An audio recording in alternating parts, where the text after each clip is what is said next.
Nathaniel Lisball was asking, is the incident today off limits? Which, I appreciate that, but hey, I've never made politics off limits on my channel. My channel isn't a political channel. I don't like cover the news and everything like that. But yeah, I'll talk about politics, especially if it's tied to something like what we've seen today, which is very much tied to this cultural perceptions and cultural. We'll talk about it when we get into it. But first of all, thank goodness that President Trump is okay. Trump was shot at. And I did follow somewhat of the news, of the news media's immediate reaction to it. Because one of the tragedies of our country is that we don't really have a free media anymore. And I don't mean that, it's controlled by this, this politician or this higher power. I mean that the media, and I don't know, I haven't studied enough. Maybe you guys, have looked into it more and know this, but the media is so saturated with ideologues that your average person in the media, whether it's newspapers, television or whatever, they think their job is to mold culture. It's not to report the facts. It's not to make sure that information is given, that we have information getting across and that people understand the news. No, their job, as they see it, is to make sure people think the right things. That's not media, right? Media is news is to give the facts and then let people make up their own minds, right? That's the importance of a free media in theory. We don't have that. And if you think I'm wrong, just ask yourself this.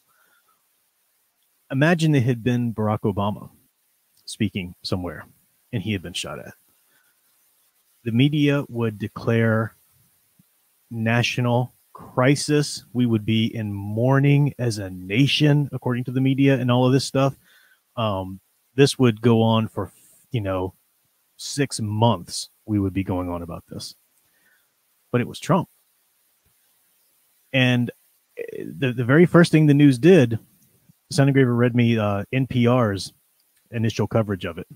And NPR said, what appears to be a gunshot was sounded.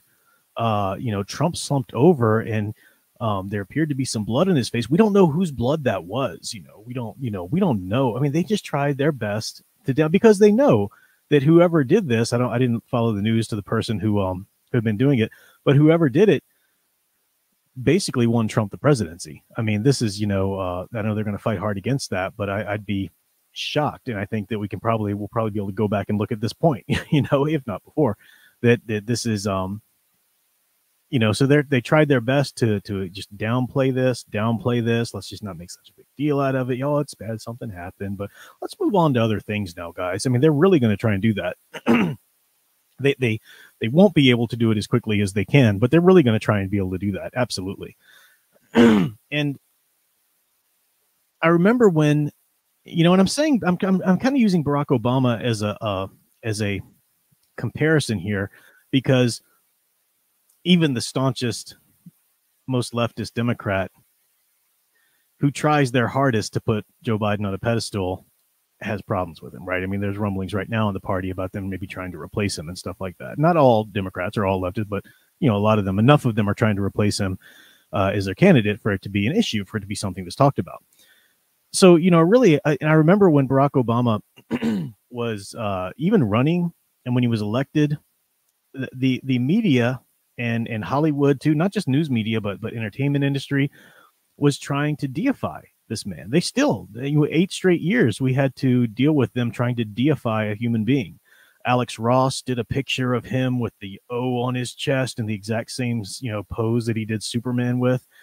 I mean, they were 100% trying. And if you just didn't like Barack Obama, I still don't like Barack Obama. I can't stand his smugness. I think he's very arrogant. I'm very opposed to his politics, but I don't hate him as a human being. I don't scowl every time I see him on the news like somebody with Trump derangement syndrome does.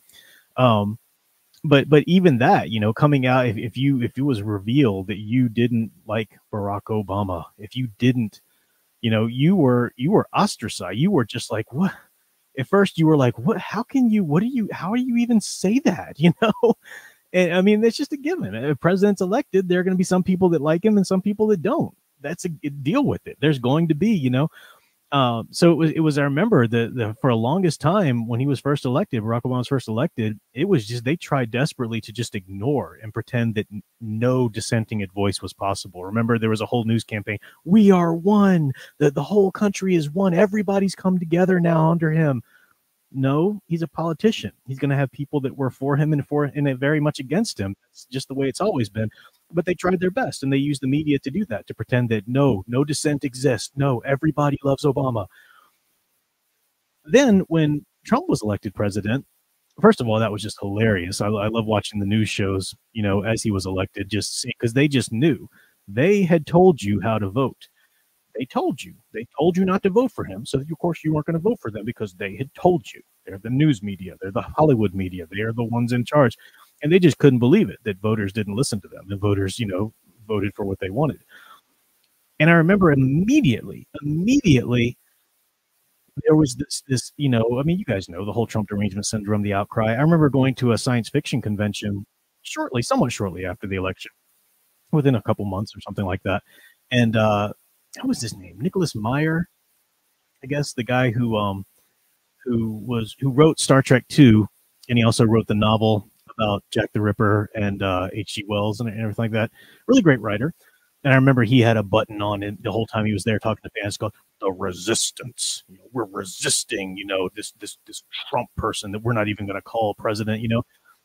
I'm like, you're at a con trying to sell autographs, and you're just going to, that's more important to you. The ideology is more important to you to get that across than actually welcoming fans, no matter who they may have voted for. And I'm saying all this because there's an idea that's been floated around a lot recently. I wasn't planning on talking about this. I didn't even know how much I had to say about it, but until this incident happened today, and I heard actually a second cousin of mine say it, and I've heard it from a lot of other people too. And these are people who were, who are leftists or Democrats or, however you want to call them. They hate Trump. Which fine. Okay.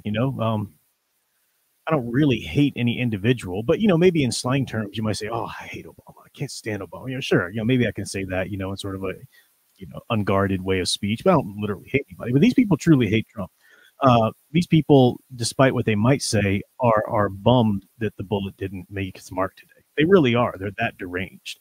And this person said, the thing I don't get about Trump supporters is that they're just so cult-like. They're just like a cult in their behavior. And I hear that and I'm thinking, we put up with 8 years of your straight up deification of a human being, just a human flesh and blood being named Barack Obama. You don't get to ever accuse anybody of cult-like behavior.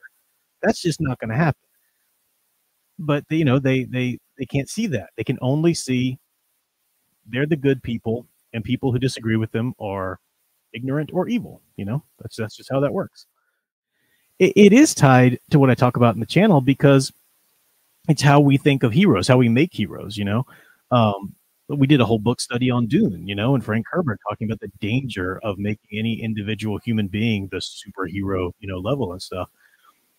But I don't really know anybody. Like, yeah, I support Trump. I voted for him, and I'll certainly vote for him again because I think he was a good president. Do I think he's a great human being? Do I defend everything the man has ever said or whatever? No, because I'm a logical human being. A lot of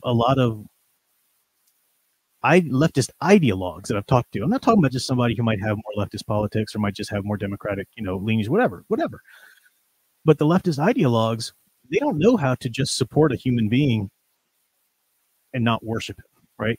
I mean, I remember even when John Kerry was running against Bush, people were trying to oh, he's such an amazing person. He's just a good person. He's they don't know how to not hero worship somebody. And you can certainly look at Republican presidents too, who may or may not have been hero worshipped at times. I really don't know anybody who was hero worshiping George W. Bush. I voted for him twice and happy that I did, but I still didn't hero worship him. There were still plenty of things he did I didn't agree with. Um, Maybe Reagan, I don't know. I really liked Reagan, but I was just a child when he was president, so I didn't really, I can't really speak to what was going on back then. But you know, when this happened and you see the picture, thank God Trump is okay. And I don't know what extent the bullet grazed him. I think it was his ear or something like that. And you do see the blood on his. That's just so Trump. And I gotta say, like I said, I'm nobody hero worshiping at all, but man, that is just freaking cool. That image of him standing back up, fist in the air, and the American flag is waving behind him. I mean, that's just like, yeah, he's like, uh, people are trying to like hold him because it's like Secret Service people trying to keep him protected, but it looks like he's like raving up in between them. I mean, that's whoever took that shot and tried to silence the man. He couldn't ask for better PR than that. I mean, that's freaking amazing. That picture is going to go down in history. It absolutely will. That's pretty impressive. So yeah, I don't know. It just happened today. Like I said, I haven't followed all the ins and outs of the story, but I think it touched on enough of what I talk about on my channel in terms of cultural mythologies. Because not only do we mythologize our fiction, we also mythologize individuals, in the public or in history and so forth. I've talked about how we think about the founding fathers and so forth and whatnot as well. So, don't really have a lot more to say about that, unless it comes up in chat there, but we can do that.